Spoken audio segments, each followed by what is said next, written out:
আল্লাহ পাকের কোরআন এ ব্যাপারে জানিয়েছে, ইন্নাল্লাহা লা ইয়াগফিরু আন ইউশরাকা বিহি ওয়া ইয়াগফিরু মা দুনা যালিকা লিমান ইয়াশা।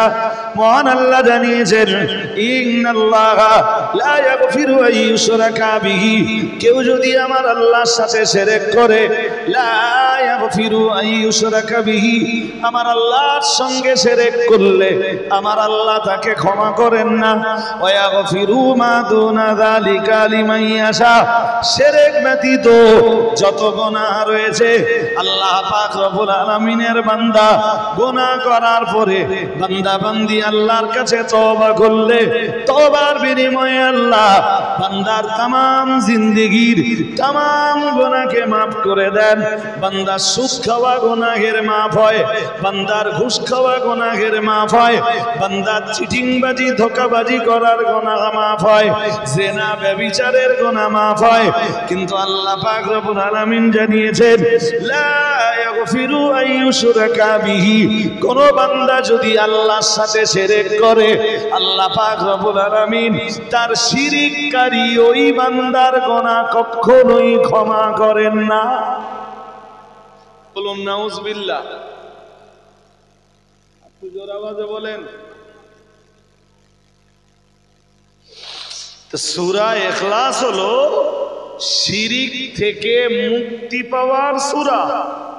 এটা এমন একটা সূরা যে সূরাটা তেলাওয়াত করলে শিরকের উপরে, যে সূরাটার উপরে আমল করলে আল্লাহ শিরক আর কুফরির উপরে তার মউত দেন না।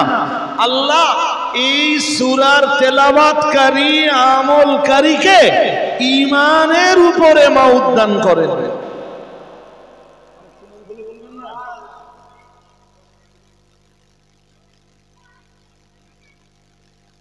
চলুন, এই জন্য এই সূরাটা হলো শিরিক থেকে নাজাত দানকারী, কুফর থেকে নাজাত দানকারী।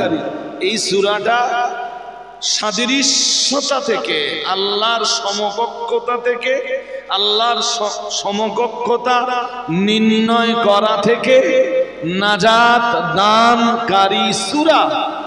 ওয়ানিন নারি ফিল আখিরাত, আর আখিরাতে জাহান্নাম থেকে মুক্তি দানকারী সূরা। আরেকটু মন খুলে বলেন। আরে বাবা, দুনিয়ায় যে শিরক থেকে বেঁচে গেল, কুফর থেকে বেঁচে গেল, আল্লাহর সমকক্ষতা নির্ধারণ থেকে বেঁচে গেল, এমনি সে জাহান্নামের আগুন থেকে বেঁচে গেল।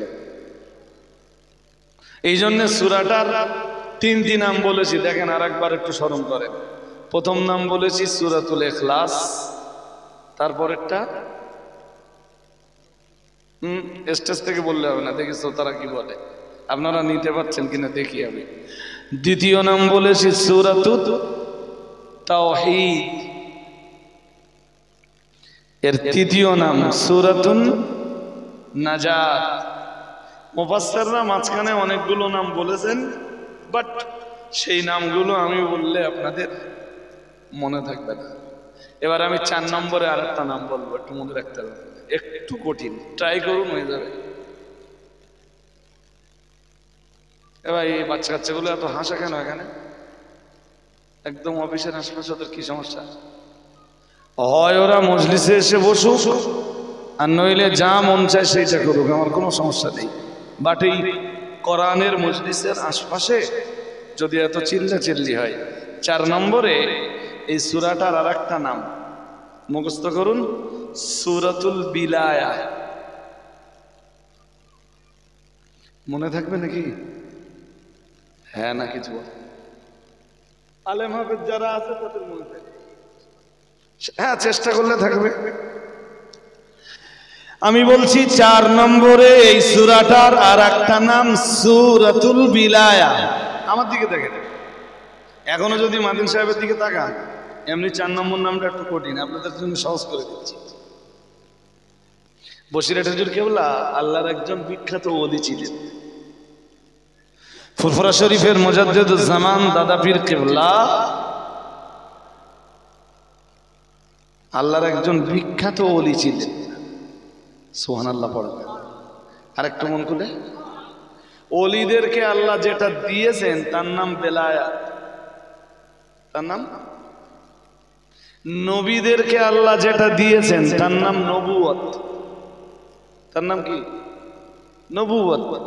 ওলিদেরকে আল্লাহ যেটা দিয়েছেন এর নাম, সবাই বলেন, মুখস্থ হয়ে যাবে আপনাদের। উফ,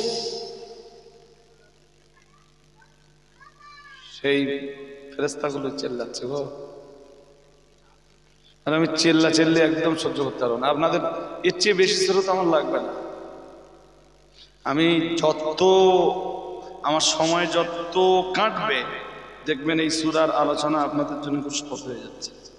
প্রথম দিকে একটু টাফ লাগে, এত সুন্দর সুন্দর আলোচনা আছে সূরা ইখলাসের, আপনি অবাক হবেন একটু পরে।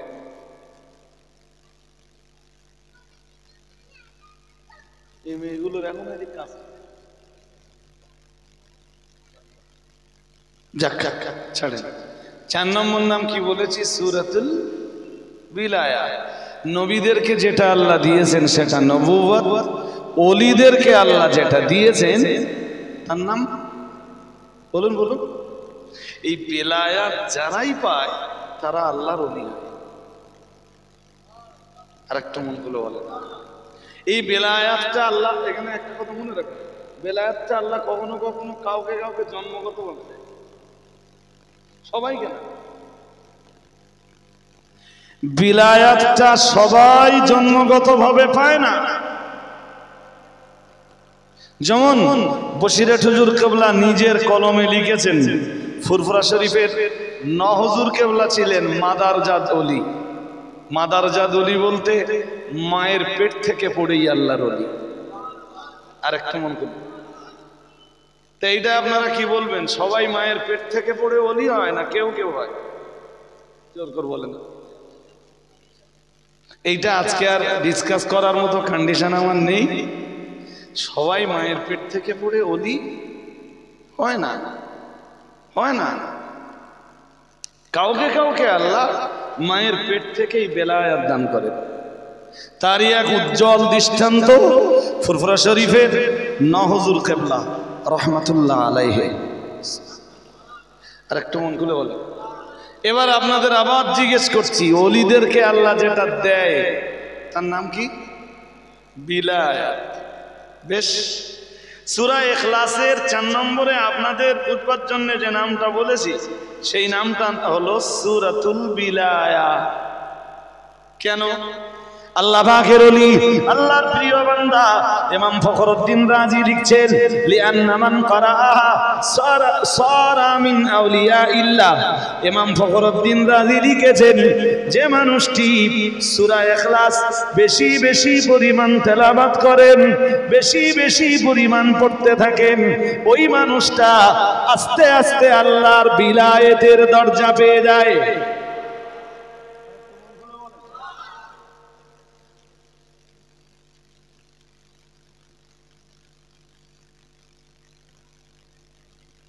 কি বলছি শুনছেন নাকি? কি হয়? এই সূরাটা বেশি বেশি পড়তে পড়তে পড়তে পড়তে, হ্যাঁ, এবার যদি কেউ অপবিত্র অবস্থায় পড়ে, যাক যাক, এই সূরাটার ফজিলত আমি যখন আলোচনা করব তখন আরো কথা বলবো। 4 নম্বরের আরো অনেক আলোচনা করব। এখন যেটা দরকার আপনাদের, 4 নম্বর নাম বলেছি সূরাতুল বিলায়াত। এবার 5 নম্বর নাম। 4টে হচ্ছে কি কি হয়েছে বলেন? তারপর তাওহীদ, সূরাতুন নাজাত। বলবার সময় সূরা শব্দটা যোগ দেবেন, সূরাতুন নাজাত, সূরাতুল বিলায়াত।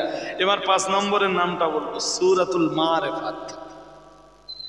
সূরাতুল মারিফাত মানে পরিচিত হওয়া, পরিচয় পাওয়া, পরিচিত হওয়ার সূরা, পরিচয় পাওয়ার সূরা। লিআন্না মারিফাতাল্লাহি লা তাতিম্মু ইল্লা বিমারিফাতি হাদিহিস সূরা। রাওয়া জাবিরুন আন্না রাজুলান সাল্লা ফাকারা কুল হুয়াল্লাহু আহাদ ফাকালা আন-নবী সাল্লাল্লাহু আলাইহি ওয়াসাল্লাম ইন্না হাযা আবদুন আরাফা রাব্বাহু ফাসুম্মিয়াত সূরাতুল মারিফাতি লিযালিক। সূরাটাকে সূরাতুল মারিফাত কেন বলা হয়? আল্লাহ পাকের ওলি, আল্লাহর প্রিয় বান্দা ইমাম ফখরুদ্দিন রাজি লিখছেন, লিআন্না মারিফাতাল্লাহি লা তাতিম্মু ইল্লা বিমারিফাতি হাদিহি সূরা। ইমাম ফখরুদ্দিন রাজি লিখছেন, না না না না না, আল্লাহ পাকের পরিচয় এই সূরাটা ছাড়া কখনোই সম্ভব নয়। এই সূরাটা ছাড়া আল্লাহর পরিচয় পাওয়া কারোর পক্ষে পুরোপুরি সম্ভব? জোর করে বলুন। আল্লাহর পরিচয় পাওয়া যায় সূরা ইখলাসের ভিতরে। আরে বাবা, আমার পরিচয় জানতে গেলে আমার নাম জানতে হবে, আমার বাবার নাম জানতে হবে, আমার দাদার নাম জানতে হবে, আমার নসবনামা জানতে হবে, আমার গ্রামের নাম জানতে হবে, আমার এডুকেশনাল কোয়ালিফিকেশন জানতে হবে আপনাকে। আর আল্লাহর পরিচয় পাওয়ার জন্য আল্লাহর ব্যাপারে আপনাকে পরিচয় নিতে হলে সূরাতুল ইখলাসের কাছে নিতে হবে। লা তাতিম্মু মারিফাতাহু ইল্লা বিহাদিহি সূরা। এই সূরাটা ছাড়া, এই সূরাতুল ইখলাস ব্যতীত আল্লাহর পরিচয় পাওয়া কখনোই সম্ভব নয়। এই জন্য এই সূরাটার নাম সূরাতুল মারিফা। আরেকটু মন খুলে বলেন, আমি কি আপনাদের বোঝাতে পারছি নাকি? কটা নাম হয়েছে বলুন? 5টা। এখনো 5 নম্বর নামটা শেষ হয়নি। এই জন্য হযরত জাবের থেকে একটা হাদিস এসেছে, আন্না রাজুলান সাল্লা ফাকারা কুল হুয়াল্লাহু আহাদ। হযরত জাবের বলেন, একজন লোক নামাজ পড়ছিল। কি পড়ছিল? নামাজ পড়ছিল। নামাজের লোকটা পড়ছিল কুল হুয়াল্লাহু আহাদ আল্লাহুস সামাদ লাম ইয়ালিদ ওয়া লাম ইউলাদ ওয়া লাম ইয়াকুল লাহু কুফুয়ান আহাদ। যেই না নামাজ শেষ হয়ে গেল, فقال النبي صلى الله عليه وسلم إن هذا عبد عرف ربه। سرور কায়নাত মুহাম্মদুর রাসূলুল্লাহ সাল্লাল্লাহু আলাইহি ওয়াসাল্লাম, যেই না লোকটার নামাজ শেষ হয়ে গেল, রাহমাতুল লিল আলামিন বললেন, লোকটা আল্লাহর হাবিব বললেন, আল্লাহ রাসূল বললেন, আল্লাহর এই বান্দা এমন বান্দা যে বান্দা মহান রব্বুল আলামিন আল্লাহ তাআলাকে চিনতে পেরেছে। আরেকটু মন খুলে বল, কোন সূরা পড়ছিল? সূরা। লোকটা নামাজ থেকে যেই ফারেগ হয়েছে, নবীজি বললেন, লোকটা এমন লোক, এই লোকটা এমন একজন লোক যে লোকটা তার রবের পরিচয় পেয়েছে, যে লোকটা তার রবকে চিনতে পেরেছে। এই জন্য আমরা 5 নম্বরে কি বলবো? এই সূরাটার নাম সূরাতুল মারিফা, আল্লাহর পরিচয় পাওয়া সূরা। আর একটু মন খুলে বলেন, দেখেন আগের গুলো ভুলে যাবেন না তো, মন দিয়ে শুনতে হবে। কমিটির ছেলেরা সব কই? আমাদের সাহেব তো চলে গেছে, তারা একটু এসে এবার বসবে তো। ওরাই আমাকে বললে, আমার এই এত খাটনির কি দরকার? এই যে খাটছি সূরা ইখলাসের, এতক্ষণ ধরে 5টা নাম আপনাদের শোনালাম এবং 5 নামেরই তাফসীর, অন্তত সংক্ষিপ্ত তাফসীর আপনাদেরকে বললাম। এবার তো 6 নম্বর নামটা বলবো, আরো মন কান দিয়ে শুনতে, নইলে বুঝবেন না। এ বলো কেসটা কাহিনী, ঘটনা না। খানিকটা বাদ দিলেন, খানিকটা শুনলেন, কিছু একটা বুঝে মারি গেলেন, কিচ্ছু মাথায় যাবে না। এবার আমি 6 নম্বর নামটা বলবো। এই সূরাটার 6 নম্বর নাম হলো সূরাতুল জামাল। সুবহানাল্লাহ বলুন। কি নাম? জামাল শব্দের বাংলা মানে সুন্দর। জামালের মানে পিছন থেকে সব খেয়ে ফেলেন না। হ্যাঁ, মুখস্থ তো হতে হবে। যদি না হয় আপনারা পরে ইউটিউবে আরেকবার একটু শুনে নেবেন, সূরাতুল জামাল। উফ, কি চ্যাম্পিয়ন নাম। এবার 6 নম্বর হবে সূরাতুল জামাল। قال النبي صلى الله عليه وسلم إن الله جميل يحب الجمال أو كما قال عليه السلام محمد رسول الله صلى الله عليه وسلم আমার আল্লাহর নবী জানিয়ে দিয়েছেন ইন্নাল্লাহ জামিলুন, নিশ্চয়ই আমার আল্লাহ সুন্দর, ইউহিব্বুল জামালা, আর আমার আল্লাহ সুন্দরকে খুবই পছন্দ করেন। আরেকটু মন খুলে বলেন, তাহলে আল্লাহ হলেন জামিল, আল্লাহ সুন্দর, আল্লাহ কি? হ্যাঁ, আর এই সূরাটার নাম ইউহিব্বুল জামাল, আল্লাহ সুন্দরতাকে পছন্দ করেন। সূরাটার নাম সূরাতুল জামাল। নবী এই হাদিসটা আনার পরে নবী যেই হাদিসটা বললেন যে আল্লাহ সুন্দর, আল্লাহ সুন্দরকে পছন্দ করেন, ফাসালাহু আন যালিক, রাসূলকে এই ব্যাপারে জিজ্ঞেস করা হলো, হুজুর আল্লাহ সুন্দর বলতে কি? আপনারা একটু আমার বলে বলবেন দিন, আল্লাহ সুন্দর বলতে কি?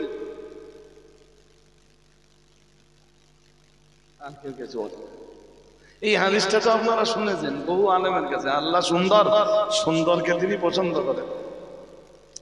আল্লাহ পাকের নবী যেদিন সাহাবায়ে কেরামদের কাছে এই হাদিস বয়ান করলেন, ইন্নাল্লাহা জামিলুন ইউহিব্বুল জামালা, প্রিয় নবী মুহাম্মদুর রাসূলুল্লাহ সাল্লাল্লাহু আলাইহি ওয়াসাল্লাম যেদিন সাহাবায়ে কেরামদেরকে বললেন, সাহাবীরা আমার আল্লাহ সুন্দর, সুন্দরকে তিনি পছন্দ করেন, ফাসালাহু আন যালিকা, মুহাম্মদুর রাসূলুল্লাহ সাল্লাল্লাহু আলাইহি ওয়াসাল্লাম সাহাবীরা রাসূলকে জিজ্ঞেস করলেন, ইয়া রাসূলুল্লাহ, ইয়া হাবিবাল্লাহ, আল্লাহ পাক সুন্দর, হুজুর এই সুন্দরের ব্যাখ্যা কি? দয়ার নবী রাহমাতুল লিল আলামিন সাইয়্যিদুল মুরসালিন মুহাম্মদুর রাসূলুল্লাহ সাল্লাল্লাহু আলাইহি ওয়াসাল্লাম বললেন, ক্বালা আহাদুন সামাদুন লাম ইয়ালিদ ওয়া লাম ইউলাদ লিআন্নাহু ইযা লাম ইয়াকুন ওয়াহিদান আদিমান নাদরি। আল্লাহ পাকের রাসূল বললেন, ও আমার সাহাবীরা মনে রাখো, আমি মুহাম্মদুর রাসূলুল্লাহ সাল্লাল্লাহু আলাইহি ওয়াসাল্লাম বলছি আল্লাহ সুন্দর। এ কথার অর্থ হলো আহাদুন সামাদুন লাম ইয়ালিদ ওয়া লাম ইউলাদ। আল্লাহ পাকের রাসূল বললেন, ও আমার সাহাবীরা মনে রাখো, আল্লাহ সুন্দর। এ কথার ব্যাখ্যা হলো আল্লাহু আহাদুন, আল্লাহ হলেন এক, সামাদুন তিনি অমুখাপেক্ষী।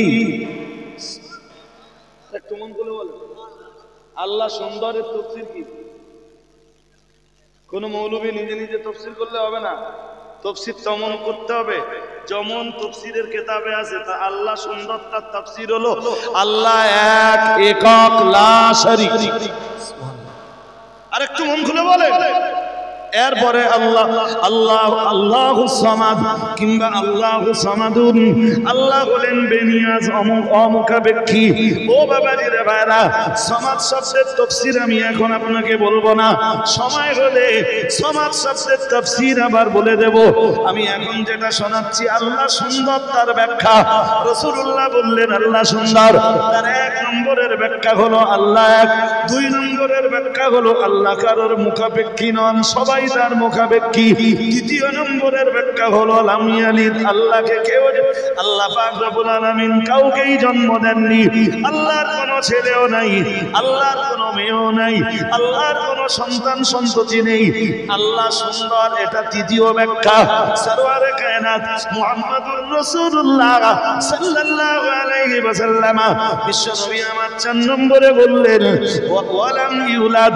ও ভাইরা আমার মনে রাখুন, আল্লাহ পাক সুন্দর তার 4র্থ ব্যাখ্যা হলো আল্লাহর কোনো বাবা মাও নেই, আল্লাহকে কেউ জন্ম দেয়নি। আর একটু মন খুলে বলেন, এই কথা কি আপনাদের বুঝতে অসুবিধা হচ্ছে নাকি? হ্যাঁ না বলতে হবে তো, অসুবিধা হচ্ছে? তাহলে ধৈর্য ধরেন আরো। আমি সবে সূরা ইখলাসের নামগুলো আপনাদের শোনাচ্ছি। কয়টা নাম হয়েছে? এই জন্য এই সূরাটার আরেক নাম সূরাতুল জামাল। ওর আগের নামটা বলেছিলাম সূরাতুল মারিফাত, ওর আগের নামটা বলেছিলাম সূরাতুল বিলায়াত, ওর আগের নামটা বলেছিলাম সূরাতুল নাজাত, ওর আগের নামটা বলেছিলাম সূরাতুত তাওহীদ, ওর আগের নামটা বলেছিলাম সূরাতুল ইখলাস। কয়টা নাম হয়েছে? কয়টা? কতক্ষণ সময় গেছে দেখতেছেন? এ তো দেখতেছেন না। 7 নম্বরে আর একটা নাম বলছি, এটা কাজে লাগবে না আপনার, এ সবগুলো কাজে লাগবে আপনার। আমি গল্প শুনতে বসিনি, বাট মানুষকে এইগুলো দিলে মানুষ খুব একটা খুশি হয় না, এটা আমি ভালো জানি। একদম একদম মানে এলেম যদি ঢেলে দেওয়া হয় সমাজকে, সমাজ সেই বক্তৃতাকে ভালো মনে নেয় না। একটু মিথ্যে কথাটা তো বলতে হবে, একটু ভণ্ডামি করতে হবে,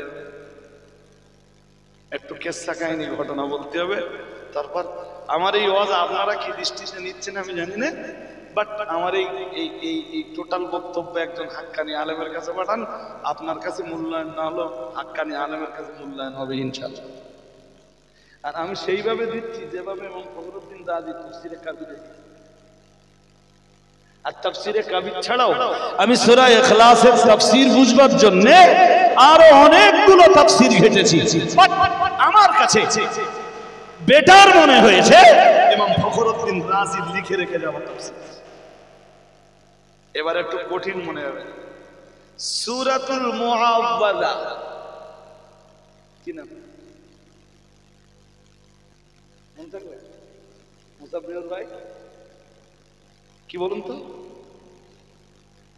সূরাতুল মুআওয়াযা, সূরাতুল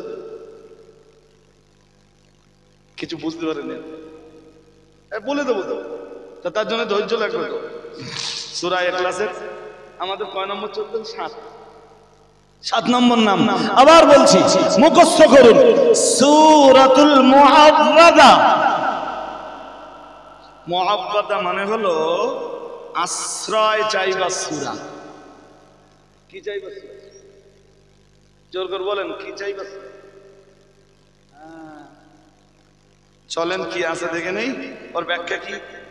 রুইয়া আন্নাহু আলাইহিস সালাম দাখালা আলা উসমান ইবনে মাযউন রাদিয়াল্লাহু তাআলা আনহু ফাআওয়াযাহু বিহা ওয়া বিল্লাতাইন বা'দাহা ثم قال تعوذ بهن فما تعوذت بخير منهن। হাদিস শরীফ বিবরণ দিয়েছে প্রিয় নবী মুহাম্মদুর রাসূলুল্লাহ সাল্লাল্লাহু আলাইহি ওয়াসাল্লামের প্রিয় একজন সাহাবী হযরত ওসমান ইবনে মাযউন রাদিয়াল্লাহু তাআলা আনহু, তিনি অসুস্থ হয়ে গেলেন। মুহাম্মদুর রাসূলুল্লাহ সাল্লাল্লাহু আলাইহি ওয়াসাল্লাম হযরত ওসমান ইবনে মাযউনকে দেখতে গেলেন। ওসমান ইবনে মাযউন রাসূলের একজন সাহাবী। এ মন নেই তো আপনাদের? রাস্তার দিকে দেখতেছেন মানে মনে দেখনি তো। আর এমনি হার্ড অ্যান্ড টাফ বিষয় নিয়ে আমি ওয়াজ করছি, তাতে যদি মন বাইরে দেন ঘোড়ার ডিম বুঝে বাড়ি যাবে। আমি তো মুআওয়াযা শব্দটা এবার বোঝানোর চেষ্টা করছি। রাসূলের একজন সাহাবী, তার নাম ওসমান ইবনে মাযউন। নাম কি? ওসমানে গানি না, রাসূলের অন্য আর একজন সাহাবী। অনেক ওসমান ছিলেন, যেমন ওসমান ইবনে তালহা, ওসমান ইবনে আফফান। আমরা যে ওসমানকে চিনি রাসূলের পরে তৃতীয় খলিফা, তিনি হলেন ওসমান ইবনে আফফান। আমরা তাকে ওসমানে গানি নামে জানি। এছাড়া রাসূলের আরো বহু সাহাবী ছিলেন যাদের নাম ছিল ওসমান, যেমন ওসমান ইবনে তালহা, ওসমান ইবনে মাযউন রাদিয়াল্লাহু তাআলা আনহু। তো ওসমান ইবনে মাযউন একবার অসুস্থ হয়ে গেলেন, তো রাসূলুল্লাহ তাকে দেখতে গেলেন। সুবহানাল্লাহ। আর একটু মন খুলে বলুন, কেউ অসুস্থ হয়ে গেলে দেখতে যাওয়া এটা সুন্নতি তরিকা। সুবহানাল্লাহ। আর একটু মন খুলে বলেন, হ্যাঁ, আপনার কোনো আত্মীয় অসুস্থ, আপনাকে দেখতে যেতে হবে। ওসমান ইবনে মাযউনকে রাসূলুল্লাহ দেখতে গেলেন। হাদিসের বয়ানে এসেছে, দেখতে যে ফাআযাহু, রাসূলুল্লাহ তার জন্যে আল্লাহর কাছে আশ্রয় প্রার্থনা করলেন বিহা, সূরা ইখলাস দিয়ে।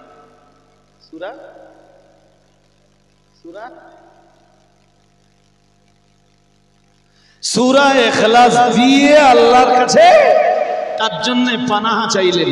আল্লাহ, এই কঠিন রোগ থেকে ওসমান ইবনে মাযউনকে তুমি সূরা ইখলাসের বিনিময়ে মুক্তি দাও।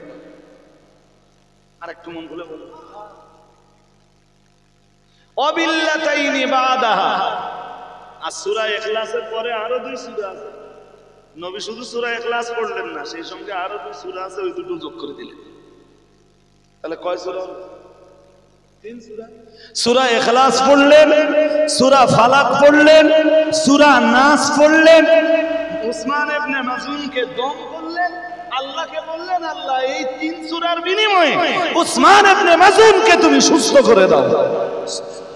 আরেকটু মন করুন, বাচ্চাদের দম করবেন, অনেকে এই কপালে বাচ্চাদের ফোঁটা দেয়, বলে বদনজর লাগবে। বদনজর থেকে বাঁচার জন্য কপালে কি দেয়? এইটা, এই ফোঁটা দেওয়াটা শিরিক পর্যন্ত পৌঁছে দিতে পারে। ওই ফোঁটার কি ক্ষমতা আছে আপনার বাচ্চারে বদনজর থেকে বাঁচাবে? আমি বলছি কি, ফোঁটা ফোঁটা না দিয়ে সূরা ফাতিহাটা পড়ুন, সূরা ইখলাস পড়ুন, সূরা ফালাক পড়ুন, সূরা নাস পড়ুন। ফজরের নামাজের পরে আপনার বাচ্চাকে আপনি দম করে দেন, আপনার বাচ্চার কোনোদিন বদনজর।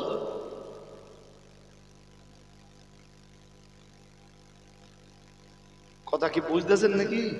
ওসমান ইবনে মাযউন বলেন, আমার অসুস্থতা জনিত কারণে, অসুস্থতার পিরিয়ডে নবী এসে যেহেতু আমাকে দম করলেন বা আমার জন্য আল্লাহর কাছে আশ্রয় চাইলেন সূরা ইখলাস পড়ে, সূরা নাস পড়ে, সূরা ফালাক পড়ে, তাই আমি এর পর থেকে যখনই আল্লাহর কাছে পানাহ চাইতাম, আল্লাহর আশ্রয় কামনা করতাম, আমি সূরা ইখলাস পড়তাম, সূরা ফালাক পড়তাম, সূরা নাস পড়তাম। আর একটু মন হলো, এই সূরাটার নামই হয়ে গেছে সূরাতুল মুআওয়াযা। সূরাতুল, এই পর্যন্ত থাকবে না, আর একটু বলবো।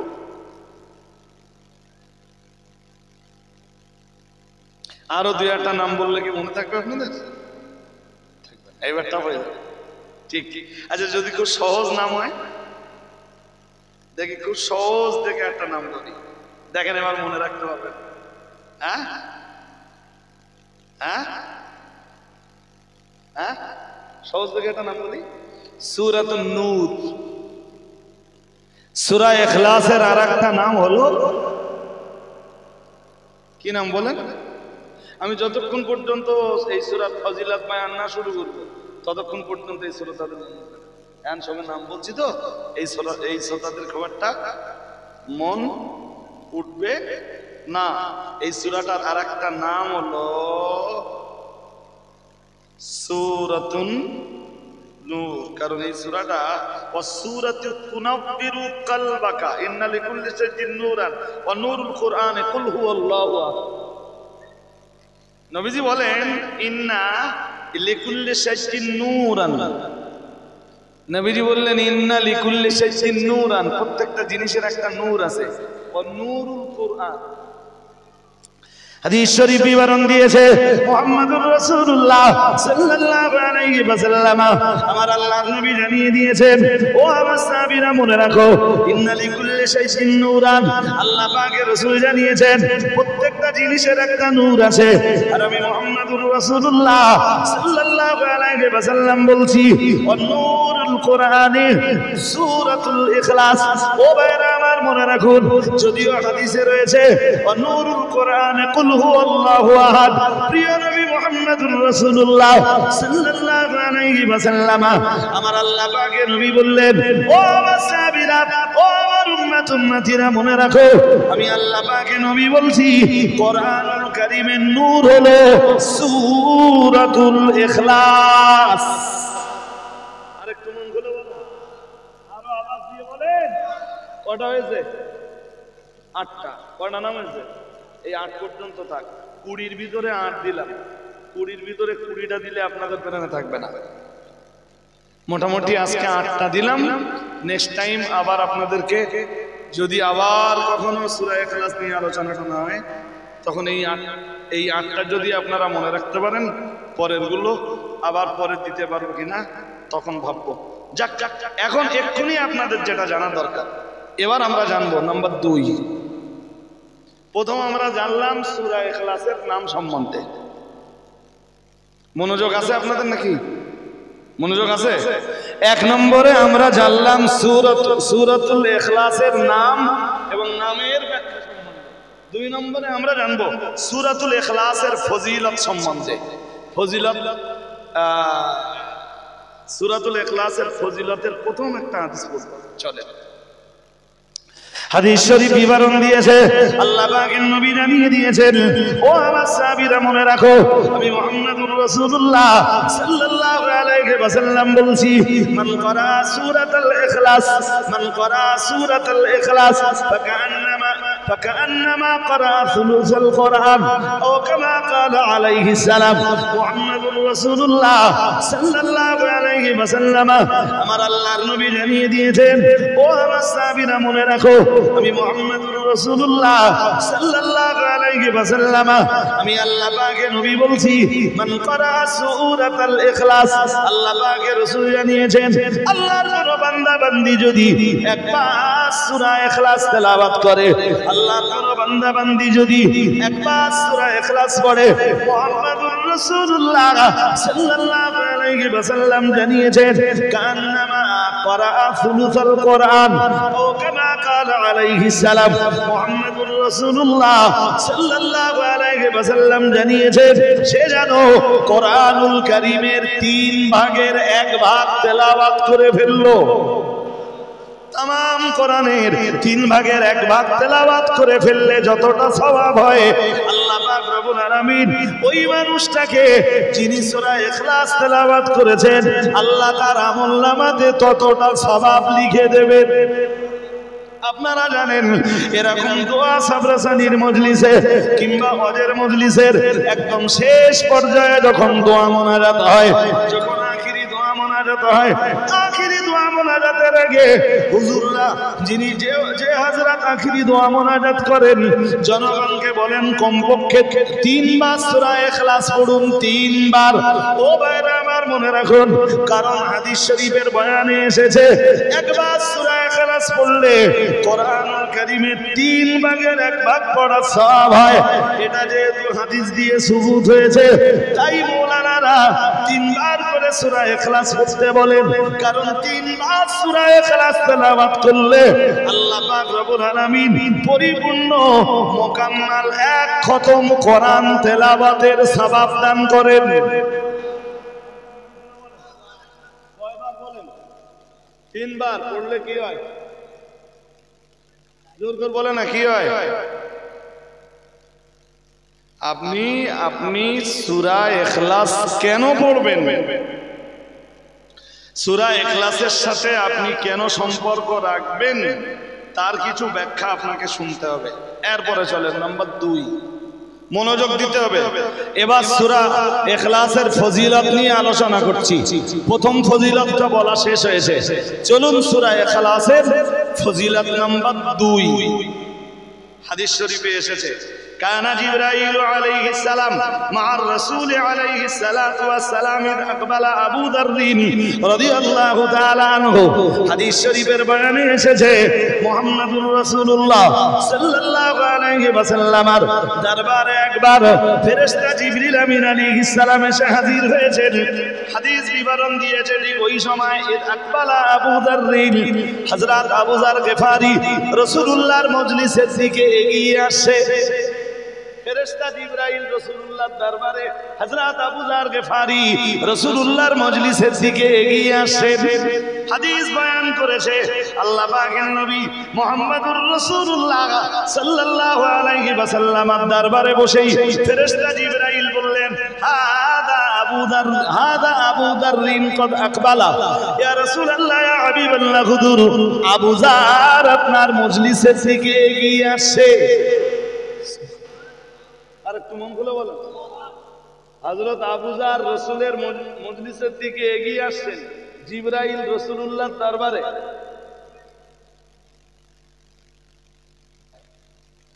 এদিকে কোন গোলযোগ হচ্ছে ভাই?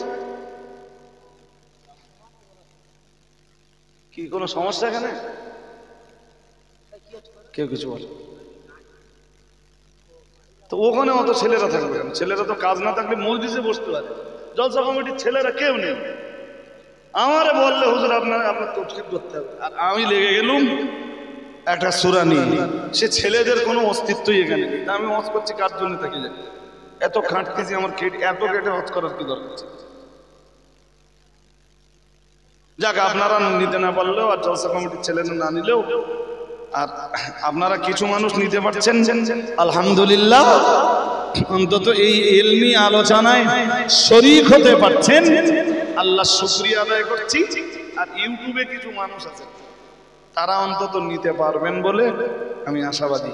আল্লাহ মঞ্জুর করুন, বলুন আমিন, বলুন না আমিন। এবার বলুন তো জিবরাইল কোথায়? কথা বলতে হবে। জিবরাইল কোথায়? রসুলের দরবারে। তা রসুল্লাহ জিবরাইল এক জায়গায় বসা। হযরত মন স্থির নেই আপনাদের, আবার অস্থির মস্তিষ্কের শ্রোতাদের কাছে আমি মোটে কথা বলতে পারি।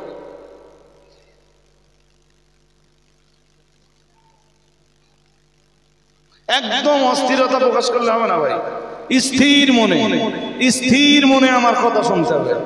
আমি কি বেগার বকছি? হিসাব ফেরেশতা জিবরিল রাসূল পাকের দরবারে দুজনাই বসা।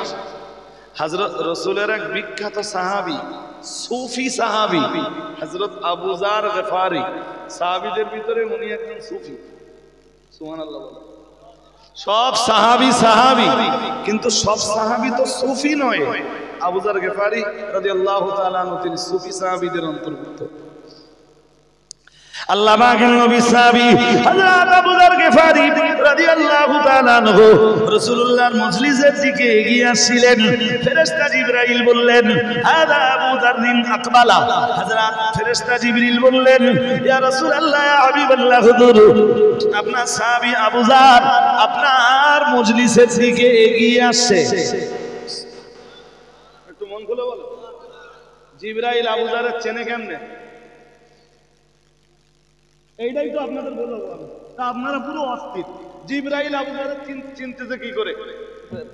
আবু যার তো রাসূলের সাহাবী, তিনি একজন মানুষ, আর জিবরাইল তো ফেরেশতা, ফেরেশতাদের লিডার। তো ফেরেশতা জিবরাইল হযরত আবু যারকে চিনতেছে কেন? হযরত আবু যার হেঁটে হেঁটে রাসূলের মজলিসের দিকে আগাচ্ছে, আর ফেরেশতা জিবরিল বলছেন, ফাকালা জিবরিল আলাইহিস সালাম, হাযা আবু যাররিন আকবালা আই ইলাইকা ইয়া রাসূলুল্লাহ। আল্লাহ পাকের নবী এক বিন্দু বিসর্গ দেরি করলেন না। ফাকালান নবী সাল্লাল্লাহু আলাইহি ওয়াসাল্লাম, আল্লাহ পাকের নবী বললেন, আতারিফুনাহু, হে আল্লাহর ফেরেশতা জিবরাইল, আপনারা কি আমার সাহাবী আবু যারকে চেনেন? আপনি বললেন না, নবীজি বললেন, আতারিফুনাহু, আপনারা কি আমার ফেরেশতা আমার সাহাবী আবু যারকে চেনেন? চেনেন আমার সাহাবী আবু যারকে? ফেরেশতা জিবরাইল জবাব দিলেন, কালা হুয়া আশহুরু, কালা হুয়া আশহারু ইনদানা মিনহু ইনদাকুম। ফেরেশতা জিবরাইল বললেন, ইয়া রাসূলুল্লাহ, ইয়া হাবিবাল্লাহ, হুজুর আপনার সাহাবী আবু যার সাহাবীদের ভিতরে যতটা পরিচিত, সাহাবীদের মাঝে আপনার সাহাবী আবু যার যতটা পরিচিত, ফেরেশতাদের মাঝে আপনার সাহাবী আবু যার তার চাইতে আরো বেশি পরিচিত। হুজুর আপনার সাহাবীরা আবু যারকে যতটা চেনেন, আল্লাহর ফেরেশতারা আপনার সাহাবী আবু যারকে তার চাইতে আরো বেশি চেনেন। বলুন হুজুর, কজন মানুষ আর আবু যারকে চেনে? আসমানের তামাম ফেরেশতারাই আপনার সাহাবী আবু যারকে চেনে। সুবহানাল্লাহ পড়তেছেন কই? আর একটু মন করে বলুন। রাসূল শুনে অবাক হয়ে গেলেন, বললেন, তামাম ফেরেশতারা আমার সাহাবী আবু যারকে চেনে? রাসূলুল্লাহ বললেন, জি চেনে, চেনে। ফেরেশতা জিবরাইল বলছেন। আল্লাহ পাকের নবী বললেন, ও ভাই জিবরাইল, একটু দয়া করে কি বলবেন? বিমান আলা হাদিহিল ফাদিলা। মন দিয়ে শুনতে হবে। সরওয়ারে কায়নাত মুহাম্মদুর রাসূলুল্লাহ সাল্লাল্লাহু আলাইহি ওয়াসাল্লাম বললেন, ও ভাই জিবরাইল, একটু দয়া করে বলুন, আপনি তো আমায় বললেন মানুষ আমার সাহাবী আবু যারকে যতটা চেনে, ফেরেশতারা তার চাইতে বেশি চেনে।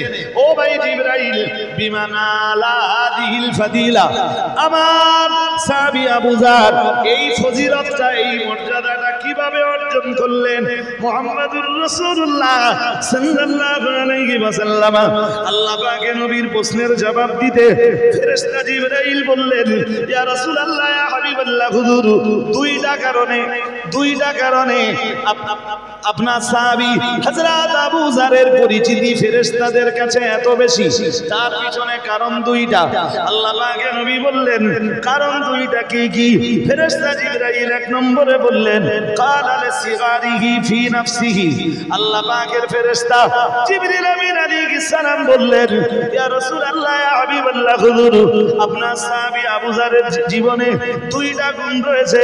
হুজুর, এই দুইটা গুণ তার ভিতরে বিদ্যমান থাকার কারণে তিনি ফেরেশতাদের মাঝে এত সম্মানিত, ফেরেশতাদের মাঝে তার এত প্রসিদ্ধি, ফেরেশতাদের মাঝে তিনি এত পরিচিত, তামাম আসমানবাসীর কাছে তিনি এতটা পরিচিতি লাভ করেছেন। হুজুর, দুইটা কারণে। এক নম্বরের কারণ হলো ক্বালা লিসিগারিহি ফি নাফসিহি। ফেরেশতা জিবরাইল বললেন, ইয়া রাসূলুল্লাহ, ইয়া হাবিবাল্লাহ, হুজুর, তার প্রথম কারণ হলো, ইয়া রাসূলুল্লাহ, ইয়া হাবিবাল্লাহ, হুজুর, লিসিগারিহি ফি নাফসিহি।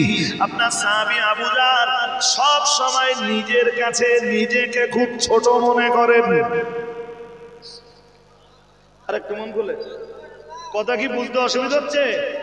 হ্যাঁ না, জোর করে বলেন। অসুবিধা হচ্ছে? হয় না।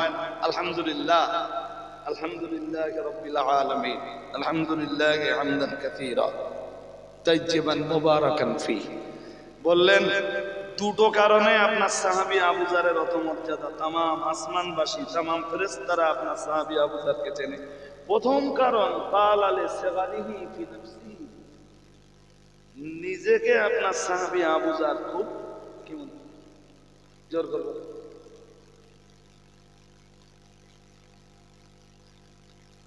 আমরা নিজের ছোট মনে করি।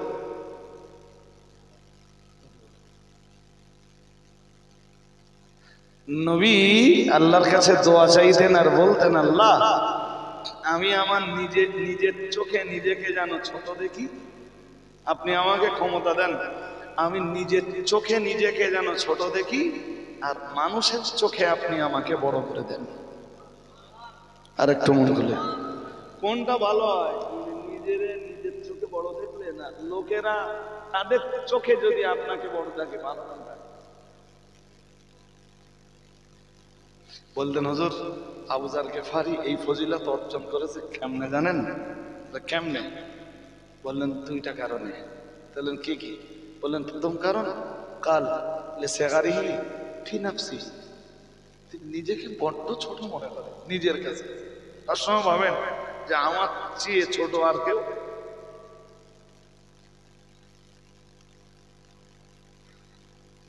আমরা তো নিজের সবসময় বড় ভাবি। নিজের অপরাধগুলো মোটেই দেখতে পাই না, যা দেখতে পাই সব লোকের।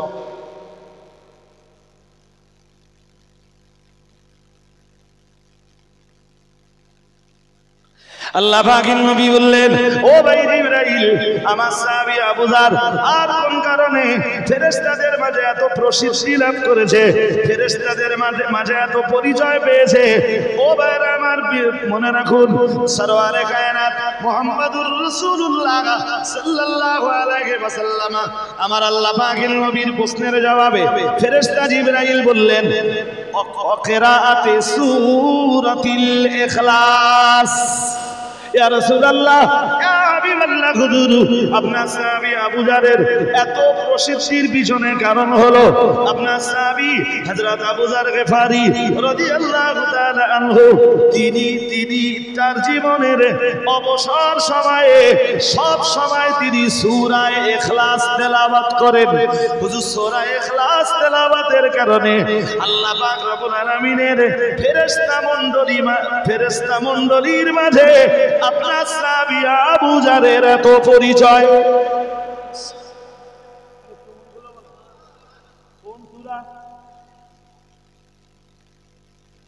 তাহলে আমরাও যদি সূরা ইখলাস বেশি বেশি করি, মানুষের কাছে পরিচয় না বাড়লেও কাদের কাছে পরিচয় বাড়বে?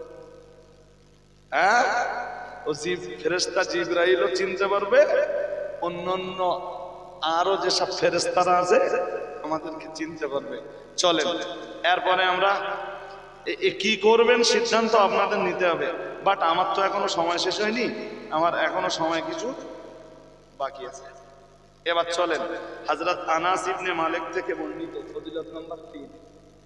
কত কয়টা ফজিলত হয়েছে এই শ্রোতাদের মনে থাকবে তো? প্রথম ফজিলত বলেছিলাম সূরা ইখলাস একবার তেলাওয়াত করলে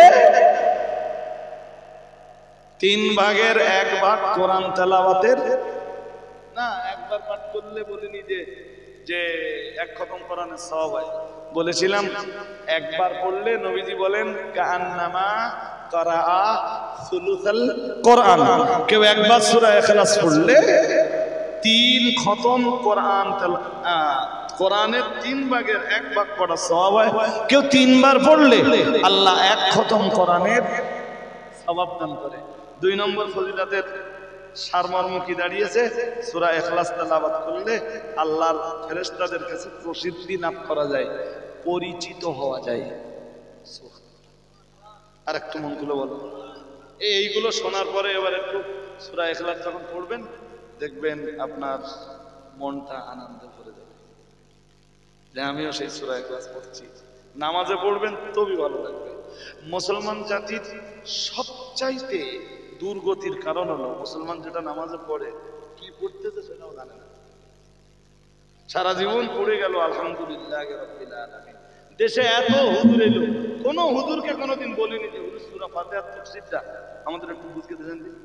আসলে বরং বলে হুজুর তুমি এই মা ফাতেমার জীবনী বিজ্ঞান পড়ো। সে জাতির দুর্গতি ছাড়া। আর আমরা যখনই চেষ্টা চরিত্র করি একটু কোরআন হাদিস বয়ান করে না, এই শ্রোতারা আর কোরআন দেয়। এই শ্রোতা মনে করে যে ওয়াজ মানে মা ফাতেমার জীবনী, ওয়াজ মানে বড় পীর সাহেবের জীবনী, ওয়াজ মানে খাজা বাবার জীবনী, ওয়াজ মানে হযরত নিজামুদ্দিন আউলিয়া রাহমাতুল্লাহ আলাইহির জীবনী, ওয়াজ মানে দিল্লির মসজিদ সোজা করার ইতিহাস। ওই নে পড়ে রয়েছে জীবনে কোরআন হাদিসের আলোচনা এরা অ্যাকসেপ্ট করে। কেউ যদি করতেও চায় সেটাকে ভালো মনে করে। এ জাতির দুর্গতি ছাড়াই তাই এই দুনিয়ায় বেঁচে থেকে কোরআন নেবে না। এই মাল কোরআন কবে নেবে? মরে গেলি তা মরে গেলি, তুমি মরে গেলে জীবনে কোরআন শুনলে না, কোরআনের ব্যাখ্যা বুঝলে না, কোরআনের তাফসীর বুঝলে না, তুমি মরে যাওয়ার পরে যখন বেঁচে থাকা লোকেরা কোরআন দেবে ওই কোরআনের তো আর কাজ হবে। বেঁচে থাকা অবস্থায় তোমার কোরআন ভালো লাগবে না, কোরআনের মজলিসে তুমি বসতে পারলে না, কোরআনের মজলিস তোমার কাছে ভালো বলে অনুভূত হলো না, তুমি আজকে মরে গেছো, কোরআন আজকে তোমার জন্য।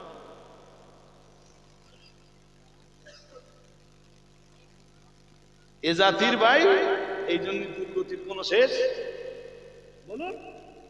হ্যাঁ আমি বুঝে বুঝে দেখেছি ভাই, বহু জায়গায় যে যখনই কোরআনের একদম নির্ভেজাল কোরআনের আলোচনা যখন করতে যাওয়া হয়, কোরআন এবং হাদিস দিয়ে যখন আলোচনা হয়, ইজমা কিয়াস নিয়ে যখন আলোচনা হয়, এই শ্রোতাদেরকে আর বোঝানো যায় না। শ্রোতা উসপুস করে যে কি বলতেছে কি করছে ভালো হচ্ছে না। তো ওয়াজের ভালো যে কোনটা আমি তো এ পর্যন্ত বুঝতে পারলাম না। হ্যাঁ এইটা বুঝলাম যে কেসটা কাহিনী বললে শ্রোতা খুব হ্যাঁ আমি শুনি তো মাঝে মাঝে এই কেসা বলা কাহিনী বলা হুজুর যারা আছে তাদের ওয়াজ আমি নিজেও মাঝে মাঝে শুনি। আমি শুনি আর মনে মনে মনে মনে আমার হাসি পায় যে বাঙালি জাতি এখনো ওয়াজ কোনটারে বলে এটা বুঝলেন না। চলুন আমরা সূরা ইখলাসের 3 নম্বর ফজিলতটা শুনি, খুব মারাত্মক ফজিলত। এবং আপনারও মনে হবে না যে আমি মাঝে মাঝে সূরা ইখলাস একটু পড়ব, সূরা ইখলাসের আমল একটু করব। হযরত আনাস থেকে হাদিসটা বর্ণিত, কুন্না ফি তাবুক, আমরা তবুকে ছিলাম। ফাতালাতিশ শামস মা লাহা শুআউ, সূর্য উদয় হয়েছে কিন্তু আলো দুনিয়ায় আসতেছে। সূর্য রাসূলুল্লাহ আছে, তবুকের যুদ্ধে তো রাসূলুল্লাহ নিজে ছিলেন। হ্যাঁ তো তার মানে হলো হাদিসটাকে একটু খোলামেলা বললে বলা যায় তবুকের কোন এক যুদ্ধের কোন একদিন সকাল বেলায় ফজরের নামাজ সময় মতো হয়ে গেল, বাট সূর্য উদয়ের সময় হয়ে গেল, সূর্য উঠতেছে কিন্তু আলো জমিনে। আবার চিন্তিত, রাসূলুল্লাহ চিন্তিত, আলো কেন আসে না? আকাশে মেঘ, মেঘ নেই। কুয়াশা, কুয়াশাও নেই। যেই যেই কারণে সূর্যের আলো আটকায়।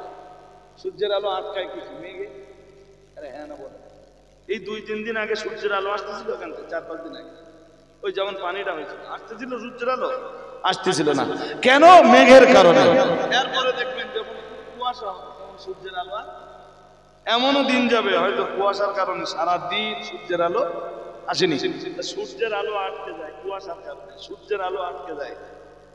বলুন বলুন, আকাশে মেঘও নেই, আকাশে কুয়াশাও নেই, অথচ সূর্যের আলো আসে না। সময় মতো সাহাবারা ফজর পড়ে দিয়েছে। সাহাবারাও চিন্তিত, রাসূলুল্লাহ চিন্তিত। হাদিস বিবরণ দিয়েছে হযরত আনাস ইবনে মালিক রাদিয়াল্লাহু তাআলা আনহু থেকে বর্ণিত। ও ভাইরা আমার, মনে রাখুন সূরা ইখলাসের তাফসীর করতে গিয়ে এই হাদিসটাকে ইমাম ফখরুদ্দিন রাজি তাফসীরে কাবীরের ভিতরে আনছেন। আমি আপনাকে গল্প শোনাচ্ছি না। ও ভাইরা আমার, মনে রাখুন আল্লাহ পাকের নবীও চিন্তিত, সাহাবায়ে কেরামরাও চিন্তিত। একটু বাদে ফেরেশতা জিবরিল আমিন আলাইহিস সালাম এলেন।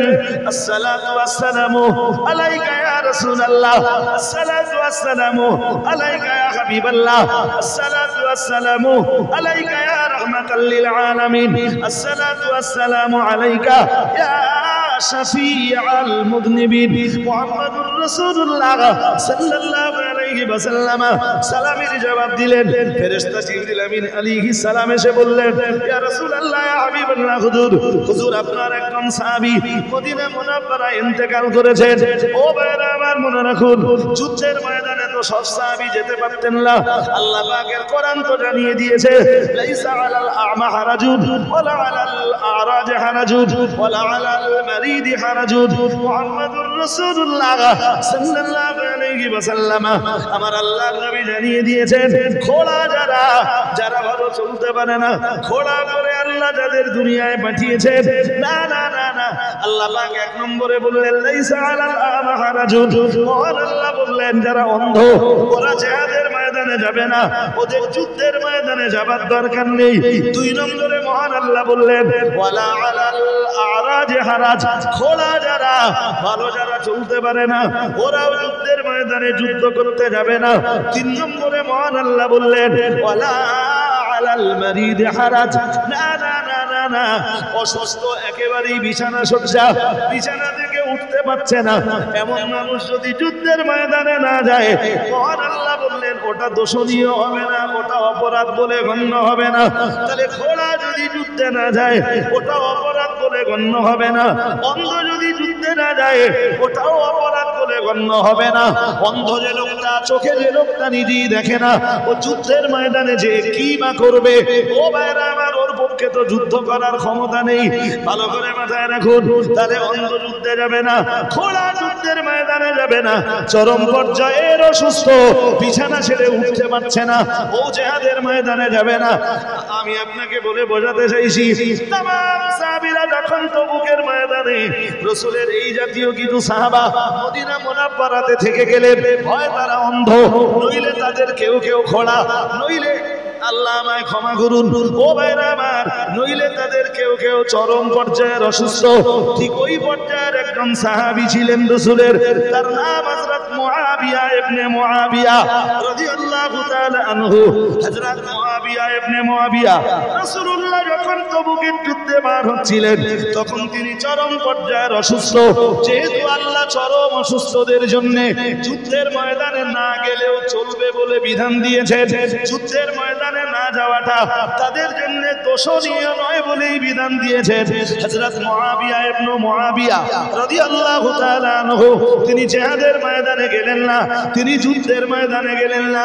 ও মুসলমান ভাইরা আমার, মনে রাখুন হযরত মুআবিয়া ইবনে মুআবিয়াকে রেখে রাসূলুল্লাহ তার সাহাবীরা তবুকের ময়দানে চলে গেলেন মদিনা মুনাওয়ারা থেকে। মুহাম্মাদুর রাসূলুল্লাহ সাল্লাল্লাহু আলাইহি ওয়াসাল্লাম তখন তবুকের ময়দানে, এদিকে মুআবিয়া ইবনে মুআবিয়ার ইন্তেকাল হয়ে গেল।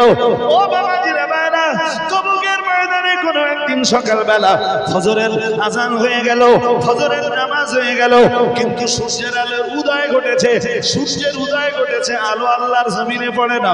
সাহাবারাও চিন্তিত, সাহাবারা রাসূলকে বললেন, ইয়া রাসূলুল্লাহ, আজ সূর্যের আলো কেন জমিনে আসে না?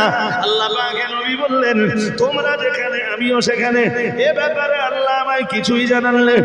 একটু বাদে ফেরেশতা জিবরিল এলেন, আসসালাতু ওয়াসসালামু আলাইকা ইয়া রাসূলুল্লাহ, ইয়া হাবিবাল্লাহ, রাহমাতুল লিল আলামিন সালামের জবাব দিলেন, ইয়া রাসূলুল্লাহ, ইয়া হাবিবাল্লাহ, হুজুর আপনার সাহাবী হযরত মুআবিয়া ইবনে মুআবিয়ার মদিনা মুনাওয়ারায় ইন্তেকাল হয়ে গেছে।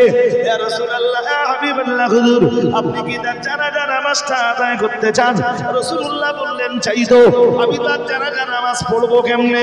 জানাজা নামাজ পড়তে তো ইচ্ছা হয়, কিন্তু কেমনে আমি তার সালাতুল জানাজা আদায় করব?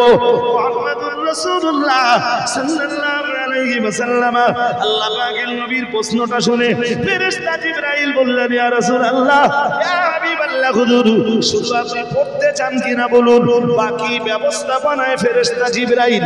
ইয়া রাসূলুল্লাহ, আল্লাহর ফেরেশতা জিবরাইল নিশ্চয়ই আপনার জন্য ব্যবস্থা করে দেবে। ইমাম ফখরুদ্দিন রাজি তাফসীরে কাবীরে সূরাতুল ইখলাসের তাফসীর করতে গিয়ে লিখেছেন, আল্লাহর ফেরেশতা জিবরিল আমিন আলাইহিস সালাম এক বিন্দু বিসর্গ দেরি করলেন না, তার দুইটা ডানা দিয়ে আল্লাহর জমিনের উপরে আঘাত করলেন। আল্লাহর জমিনটা সংকুচিত হয়ে গেল। আল্লাহর জমিন যখন সংকুচিত হয়ে গেল, সঙ্গে সঙ্গে তবুক থেকে দিয়ে মদিনা পর্যন্ত, তাবুক থেকে দিয়ে মদিনা মুনাওয়ারা পর্যন্ত যত পর্দা ছিল, মহান আল্লাহ সমস্ত পর্দা সব তুলে দিলেন, সব পর্দা উঠে গেল। আল্লাহ পাকের নবী নিজে চোখে হযরত মুআবিয়া ইবনে মুআবিয়ার লাশ রাসূলুল্লাহ চোখে দেখতে পাচ্ছিলেন।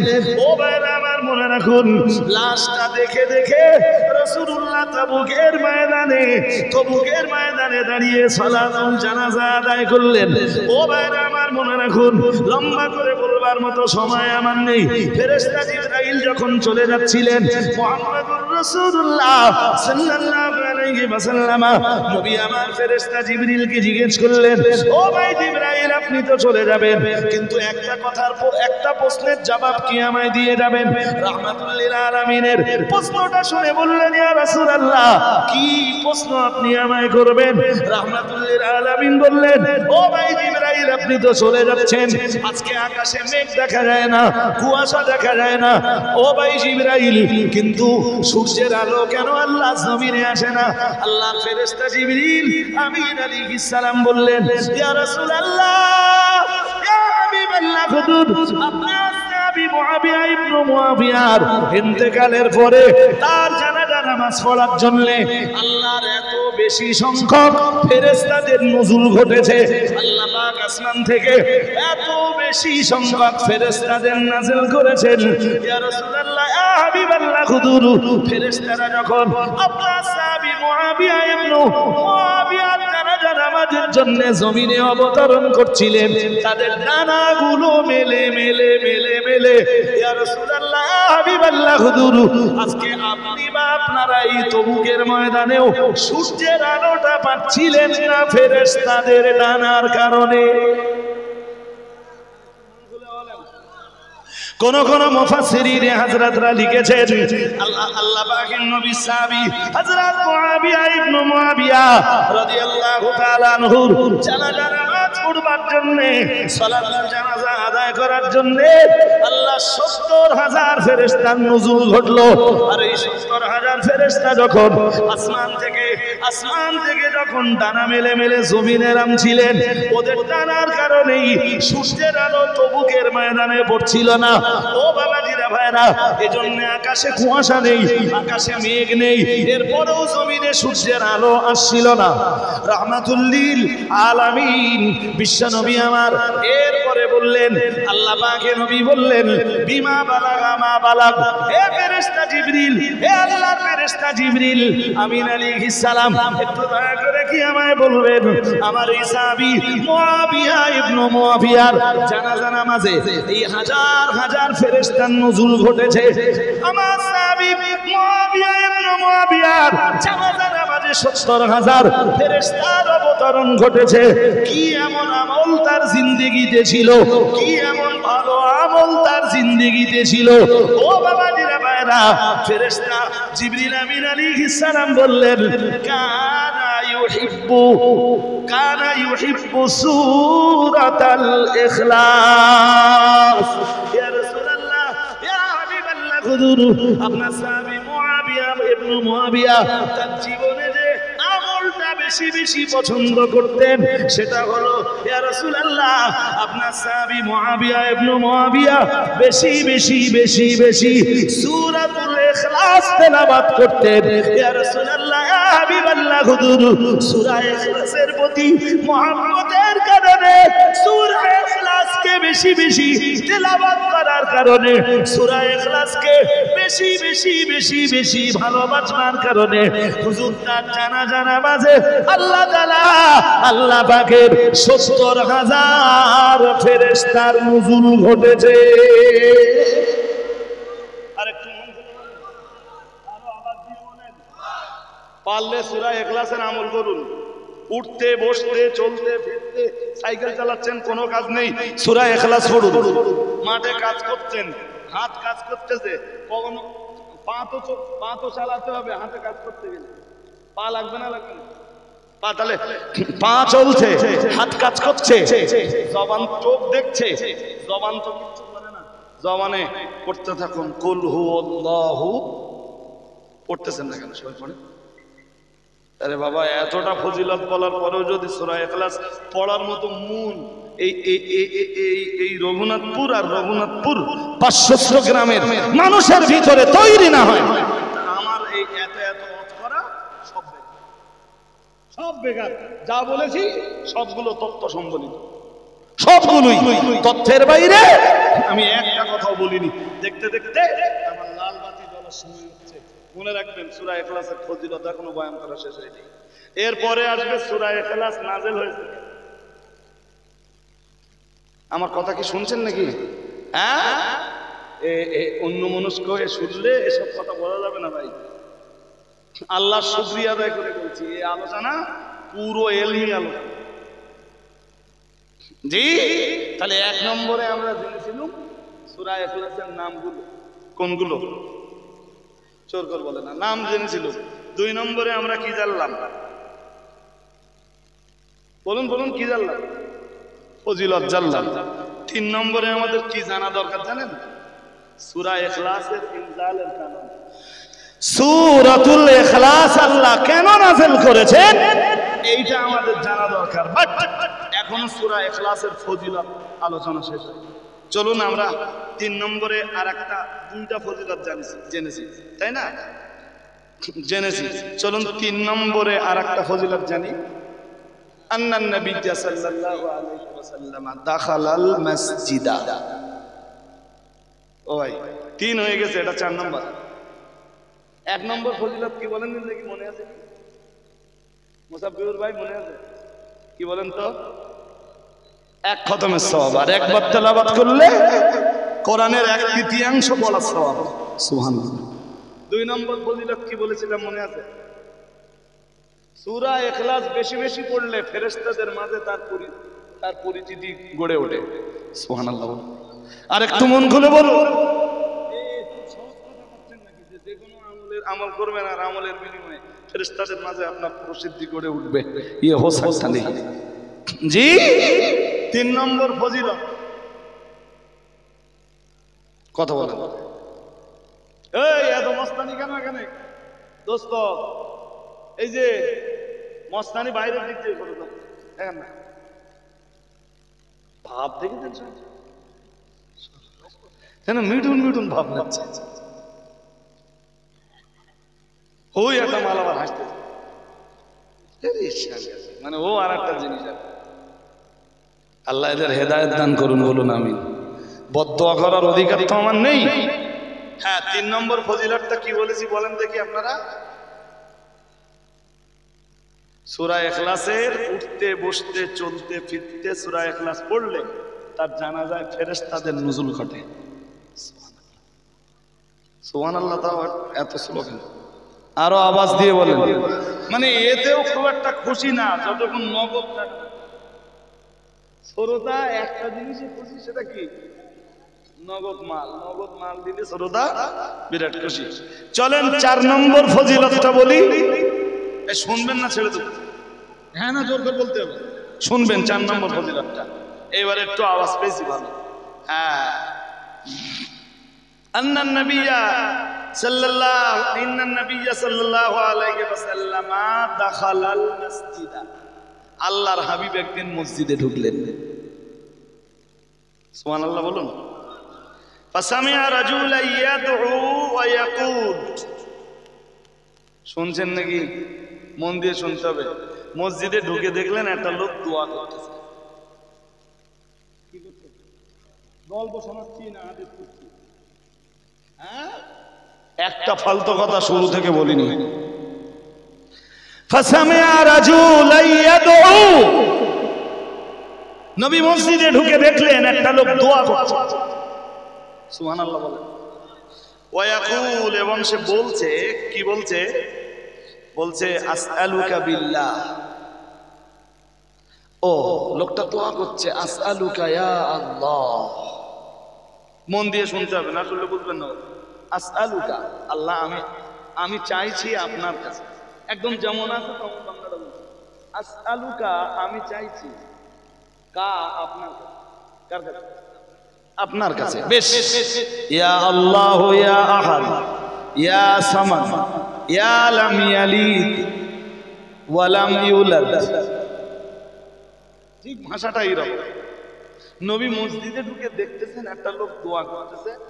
দোয়া এসে বলতেছে আসআলুকা ইয়া আল্লাহ আহাদুন সামাদুন, অথবা ইয়া আহাদ ইয়া সামাদ ইয়া লাম ইয়ালিদ ওয়া লাম ইউলাদ ওয়া লাম ইয়াকুল লাহু কুফুয়ান আহাদ। মনোযোগ আছে?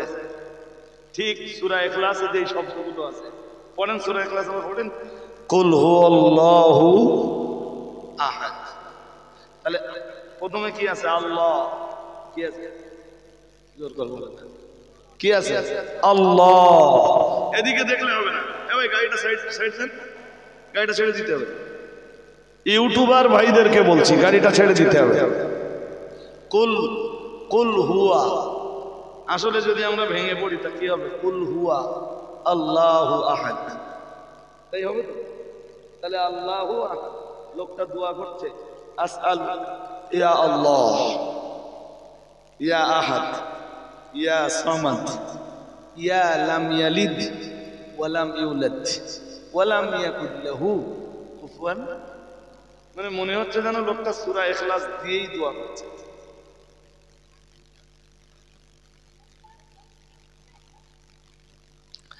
দোয়া করছে আসআলুকা,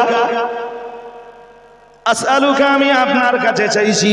ইয়া আল্লাহু, হে আল্লাহ। ইয়া আহাদ, হে এমন সত্তা যার কোনো শরীক নাই। ইয়া সামাদ, হে এমন সত্তা যিনি বেনিয়াস, যিনি কারোর মুখাপেক্ষী নন।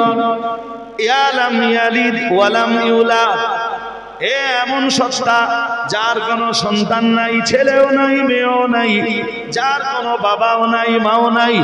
ওয়ালাম ইয়াকুল লাহু কুফুয়ান আহাদ, যার সমতুল্য সমকক্ষ কেউ নেই। ও ভাইরা আমার, মনে রাখুন, আল্লাহ পাকের নবী মসজিদে ঢুকলেন আর ঠিক এই কথাগুলো দিয়ে কেউ একজন দোয়া করছিল। মুহাম্মাদুর রাসূলুল্লাহ সাল্লাল্লাহু আলাইহি ওয়াসাল্লাম রাহমাতুল লিল আলামিন তার দোয়াটা শুনছিলেন। যেই না দোয়া শেষ হয়ে গেল, আল্লাহ পাকের নবী বললেন, ফাকালান নবী সাল্লাল্লাহু আলাইহি ওয়াসাল্লাম গফারাল্লাহু লাক গফারাল্লাহু লাক গফারাল্লাহু লাক সালাসা মাররাতিন। আল্লাহ পাকের নবী এক বিন্দু বিসর্গ দেরি করলেন না। রাহমাতুল লিল আলামিন তাকে ডাক দিয়ে বললেন, শোনো, আমি রাসূলুল্লাহ দেখছিলাম তুমি সূরা ইখলাস দিয়ে দোয়া করছিলে।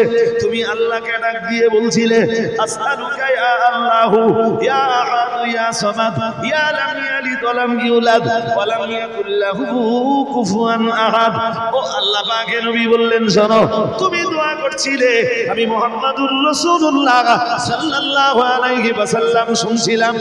আমি নবী তোমায় একটা খুশির সংবাদ শোনাই, গফারাল্লাহু লাক, গফারাল্লাহু লাক, গফারাল্লাহু লাক সালাসা মাররাতিন। আল্লাহ পাকের নবী তিনবার বললেন, আল্লাহ তোমায় মাফ করে দিয়েছেন, আল্লাহ তোমায় মাফ করে দিয়েছেন, আল্লাহ তোমায় মাফ করে দিয়েছেন। কথাটা রাসূলুল্লাহ তিনবার বললেন।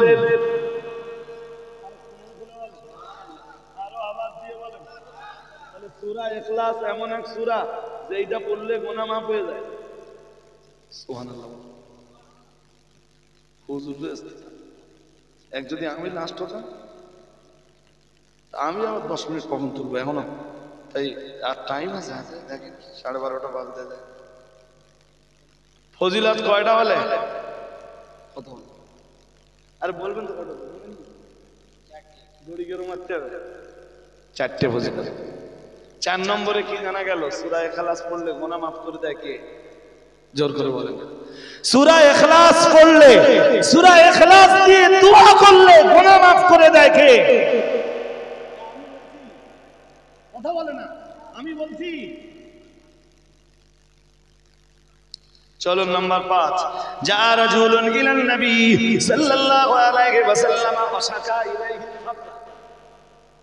হাদিস শরীফের বয়ানে এসেছে, একবার রাসূলুল্লাহর দরবারে একজন লোক এলো, ওয়াশাকা ইলাইহিল ফাকরা। রাসূলুল্লাহর দরবারে এসে বলল, হুজুর আমি খুব গরিব মানুষ, আমি খুব, অন্য কোনো অভিযোগ নেই। এসে বলল, হুজুর আমি খুব, কথা বলেন না কেন, আমি খুব। আল্লাহ পাকের নবী এক বিন্দু দেরি না করে বললেন, ইদা দাখালতা বাইতাকা ফাসাল্লিম ফিহি আহাদুন, ফিহি আহাদুন ফাসাল্লিম আলা নাফসিক ওয়াকরা কুল হুয়াল্লাহু আহাদ মাররাতান ওয়াহিদাতান মুহাম্মাদুর রাসূলুল্লাহ সাল্লাল্লাহু আলাইহি ওয়াসাল্লাম। কথা অনেক, ও ভাইরা আমার মনে রাখুন, রাসূলুল্লাহ বললেন, যখন তুমি বাড়ি ঢুকবা, তুমি আমার কাছে অভিযোগ করেছো তুমি খুব গরিব মানুষ, তোমার দারিদ্রতা দূরীকরণের জন্য আমার কাছে তুমি প্রে করেছো। আসলে দারিদ্রতা দূর তো আমি করতে পারি না। রাসূলুল্লাহ কিছু দিতে পারেন? আরে কথা বলতেছেন না। কিছু দেওয়ার ক্ষমতা রাসূলের আছে না আল্লাহর আছে? সবাই বলেন, জোর করে বলেন। আমরা চাইবো কার কাছে? আল্লাহ ছাড়া দোসরা কারোর কাছে চাওয়া যাবে? চাইলে কি হবে? শিরক হবে। কি হবে? জোর করে বলেন।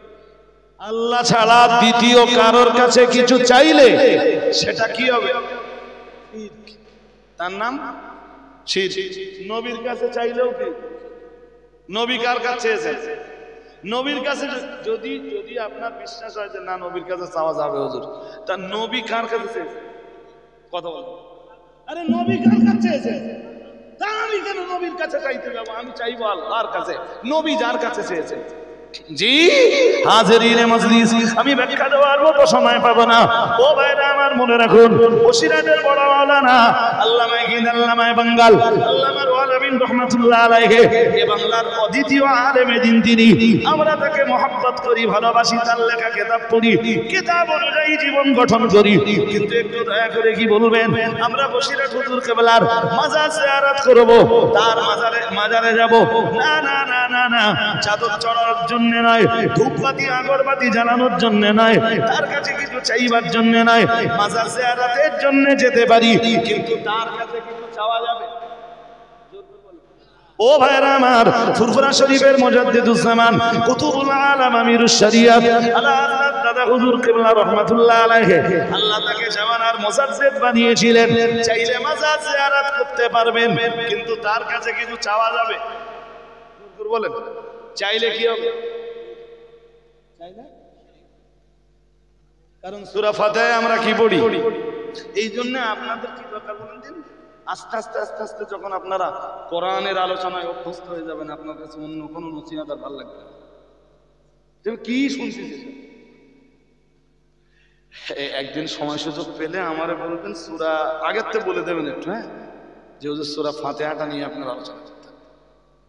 প্রতিদিন আপনারা প্রত্যেক রাকাতে সূরা ফাতিহা পড়েন তো? হ্যাঁ না বলতে পড়েন তো? সূরা ইখলাসের তাফসীর জানার দরকার আছে না? হ্যাঁ, কিচ্ছু জানি না আমরা। এই জন্য আজকে হঠাৎ সূরা ইখলাসের আলোচনা না হয়ে যদি সূরা ফাতিহার আলোচনা প্রথম আলোচনা হবে বিসমিল্লাহির রহমানির রহিম, যেটা তাফসীরকাররা করেছেন বিসমিল্লাহির রহমানির রহিম। এরপরে আলোচনা হবে সূরাতুল ফাতিহা। এরপরে কোরআনের ছোট ছোট সূরাগুলো দিয়ে আগে শুরু করতে হবে, যেই সূরাগুলো জনগণ খুব বেশি বেশি পড়ে। সূরা ফিল, কোন সূরা? সূরা, হ্যাঁ, শুধু জনগণ এইটা জানে ওতে হস্তি বাহিনীর ঘটনা আছে, আর কিছু জানে না। আব্রাহা বাদশাহ হাতিনের লড়াই করতে এলো আল্লাহর কাবার বিরুদ্ধে, এইটা জনগণ জানে, এর চেয়ে বেশি কিছু জানে না। জনগণ বেশি বেশি পড়ে সূরাতুল কাউসার। কোন সূরা? কোন সূরা? সূরা কাউসারের তাফসীর করলে 4 রাত চলে যাবে। 4 রাত। কত? আরে কথা বলেন না কেন? 4 রাত সূরা কাউসারের তাফসীর আলোচনা শেষ হবে। সূরা দোহা থেকে নিয়ে সূরা দোহা থেকে সূরা কাউসারের আলোচনা শুরু। ওই যে আল্লাহ বলতেছেন না, ইন্না আতাইনাকাল কাউসার, ও নবী আপনাকে কাউসার দিয়েছি। আমাদের দেশের মৌলবীরাও জানে যে কাউসার হবে এক প্রকার কি, হাযাল কাউসারুল্লাযী আতাকা রাব্বুক। নবী মেরাজের রাত্রে এক নদীর কিনারায় গেলেন, দেখলেন ওই নদীর দুই কিনারায় মতি নির্মিত গম্বুজ, আর তার মাটি মেসকম্বরের চেয়ে সুগন্ধি। সুবহানাল্লাহ। ফেরেশতা জিবরিলকে জিজ্ঞেস করলেন, ও ভাই জিবরিল এটা কি? ফেরেশতা জিবরাইল বললেন, হাদাল কাউসারুল্লাযী আতাকা রাব্বুক, এটা হলো সেই কাউসার যেটা আপনার রব আপনাকে দান করেছেন। আমাদের দেশের মোল্লা মৌলবী মৌলানা অধিকাংশরা এইটাই জানে কাউসার, এর বাইরে আর কাউসার বলতে কিছু জানে না। কিন্তু কাউসারের ব্যাখ্যা সূরা দোহা থেকে শুরু। বলুন সূরা দোহা, সূরা দোহার পরে সূরা ইনশিরাহ, সূরা ইনশিরাহের পরে সূরা 3, এই যত সূরা আছে প্রত্যেকটা সূরায় আল্লাহ কমপক্ষে নবীর 3টি করে মর্যাদার কথা আলোচনা করেছেন। সুবহানাল্লাহ।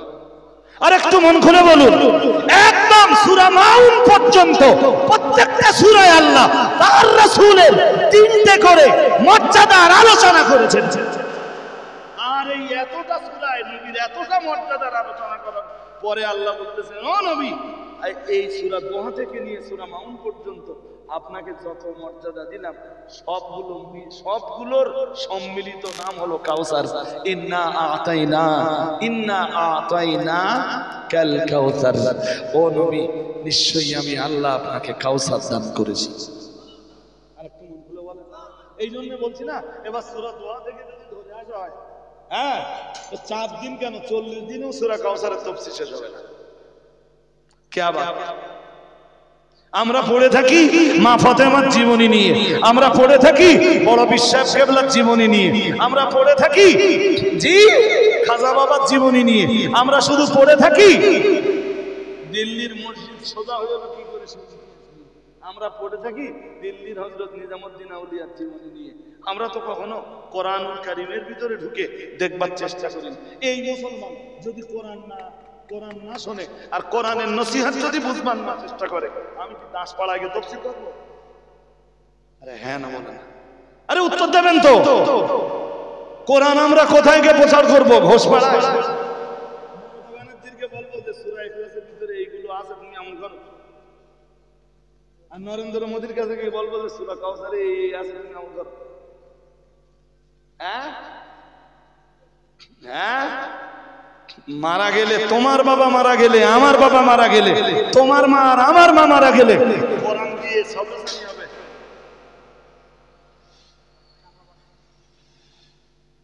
কি গাড়ি বলেন তো এটা?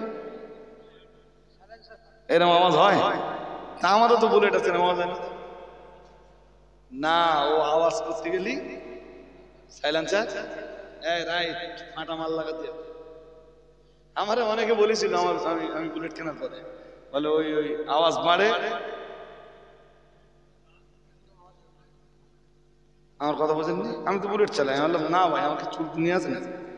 আমি বললাম কি করতে হবে আওয়াজ বাড়ার দিকে? সাইলেন্সার পাইপ বাদ দিতে। আর তারপর কত খরচ? তাহলে আমার যা আছে এটা গাড়ি অরিজিনাল বাদ দে, আমি আবার ৬,০০০-৭,০০০ টাকা দে ওই ফাটা মাল লাগাবো, আমাকে চুল কিনে দিন। হ্যাঁ না বলবেন তো? হ্যাঁ, এরপরে মানুষের কান মাথা কিছু বাঁচবে না। কি কি কথা বলছি কিছু বুঝতেছেন নাকি? হ্যাঁ হ্যাঁ হাজেরিন, একদম আমি শেষ লগ্নে, একদম শেষ লগ্নে পৌঁছে গেছি। এক সাহাবী রসুলের দরবারে এলেন, ফাশাকা ইলাইহিল ফাকরা, রসুলের কাছে এসে তার জীবনের দারিদ্রতা, অভাব অনটনের অভিযোগ করলেন। বললেন, হুজুর মন আছে আমার দিকে নাকি? বললেন, হুজুর আমি না খুব গরিব মানুষ হুজুর, আমার এই অভাব দারিদ্রতা কাটিয়ে উঠতে পারি হুজুর, আপনি আমাকে এমন কিছু পরামর্শ দান করুন। হাদিসে এসেছে রসুল বললেন যে তুমি যখন বাড়িতে যাবে, বাড়িতে যে ফাসাল্লিম ইজা দাখালতা বাইতাক ফাসাল্লিম ইন কানা ফিহি আহাদুন, বাড়িতে কেউ থাকলে তুমি তাকে সালাম দাও। কি দাও? জোর করে বলো। তুমি বাড়ির বাইরে থেকে বাড়িতে এলে, বাড়িতে কি করবা? বাড়িতে এসে আসসালামু আলাইকুম ইয়া আহলাল বাইত, বাড়িতে এসে তুমি সালাম দাও। এরপরে নবীজি বললেন এরপরে তুমি একদম দেরি না করে অকরা কুল হুয়াল্লাহু আহাদ, এই ইকরা সূরাতুল ইখলাস। নবীজি বললেন দেরি করো না, সালাম দিয়েই তুমি একবার ঘরে ঢোকার আগে তোমার বাড়ির গেটে দাঁড়িয়ে তুমি একবার পড়ে নাও, কুল হুয়াল্লাহু আহাদ আল্লাহুস সামাদ লাম ইয়ালিদ ওয়া লাম ইউলাদ ওয়া লাম ইয়াকুল লাহু কুফুয়ান আহাদ। নবীজি বললেন এটা পড়ে নাও। সাহাবী যেন বললেন হুজুরের ফজিলত, রাসূলুল্লাহ বললেন এর ফজিলত তোমার জীবন থেকে দারিদ্রতা দূর। আর একটু মন খুলে বলেন, সাহাবী ওই সূরা ইখলাসের আমল করতে শুরু করলেন, তার অভাব দূর হয়ে গেল। আল্লাহ তাকে আর্থিকভাবে এত বলিষ্ঠ করে দিলেন যে প্রতিদিন তার বাড়িতে যা রান্না বান্না হতো, সেই রান্না বান্না প্রতিবেশী গরিবের ঘরে সে আবার পৌঁছে দিত। আর একটু মন খুলে বলেন, এবার বলুন তো কোন সূরা তেলাওয়াতের বরকতে দারিদ্রতা দূর হয়? আরে আওয়াজ দিচ্ছেন না কেন বলেন? সূরায় আমি 5টা ফজিলত বললাম, শোনেন। এরপরে দেখতে দেখতে দেখতে দেখতে আমার তো 2 ঘন্টা ছুঁই 2 ঘন্টা ছুঁই আর একটু বললেই 2 ঘন্টা হয়ে যাবে, মানে ফজিলত বয়ান এখন শেষ হয়নি। जी आज यहाँ तक रहेगा, फिर इंशाअल्लाह सूरतुल इखलास का जिक्र तज़किरा आइंदा दिन। बोलुन आमीन, बोलुन आमीन। এরপরে আসবে সূরা ইখলাসের শানে নুজুল। কেন সূরা ইখলাস নাযিল হয়েছে? কমপক্ষে 4টে শানে নুজুল জানতে হবে। কটা? সাধারণত আমার দেশের আলেম ওলামারা খুব বেশি বললে তাও তাফসীরের সাথে সম্পর্ক না রেখেই বলে, অধিকাংশ ক্ষেত্রে যা দেখেছি। এবং যারা সূরা ইখলাসের শানে নুজুল বলে, জি একটা বলে ছেড়ে দেয়, তাও অধিকাংশ ক্ষেত্রে যেটা বলে সেটাও তাফসীরের সঙ্গে খুব একটা সামঞ্জস্যশীল নয়।